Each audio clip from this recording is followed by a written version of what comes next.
Welcome to the Slop Farm. Enjoy the video. You're ready to record but want the floating Assistive Touch icon gone.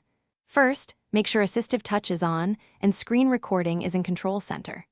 Next, assign Assistive Touch to the accessibility shortcut so you can toggle it quickly with a triple click of the side or home button. Once done, test the shortcut now so you don't fumble mid-recording. These quick prep steps let you hide the icon instantly without digging through menus while capturing your screen. Begin the screen recording using Control Center and watch the 3-second countdown.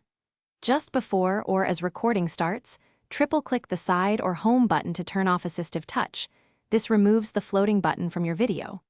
Alternatively, if you configured back tap to toggle Assistive Touch, use the assign tap pattern. The reason this works is the shortcut changes the accessibility state system-wide, so the overlay won't appear in the captured frames. When you finish, stop the screen recording and triple-click the side/home button again to restore Assistive Touch, or use back tap to bring it back. If the accessibility shortcut doesn't toggle Assistive Touch, open Settings and verify it's selected under Accessibility Shortcut. Also check that the hardware button functions normally.